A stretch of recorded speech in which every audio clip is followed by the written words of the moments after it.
Boa noite, meu nome é Raika Afolmado Souza.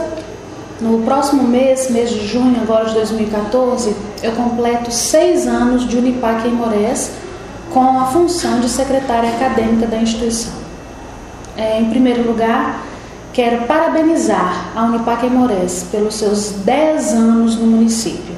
10 anos de sonhos, 10 anos realizando muitos projetos de vida que talvez em outros momentos, sem a presença da Unipac, não poderiam ser realizados. Então ficam aqui os meus sinceros parabéns à Unipac Aimorés pelos seus 10 anos, que venham muito mais 10 anos pela frente.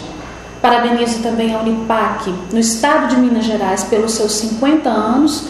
Professor, magnífico reitor Bonifácio Andrada, parabéns.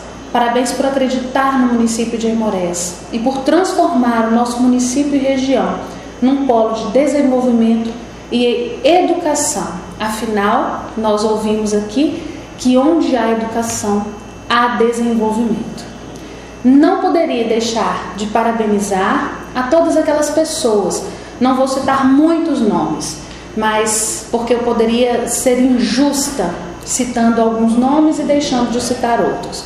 Mas quero deixar aqui meus sinceros parabéns também ao senhor Celso Luiz Marques pela iniciativa e pela coragem em empreender, em estar à frente desse projeto que hoje é uma realidade no município de Aimorés. Quero parabenizar também Matheus Salomão Nicole, que assumiu a direção da Unipac há quase 1 ano e meio e vem desenvolvendo um trabalho de forma brilhante, inovando e trazendo novas ideias, sempre no sentido de aprimorar, otimizar e melhorar aquilo que já existia. Então fica aqui também os meus parabéns para o Matheus. Parabéns então a todos que acreditaram que a Unipac daria certo. E deu.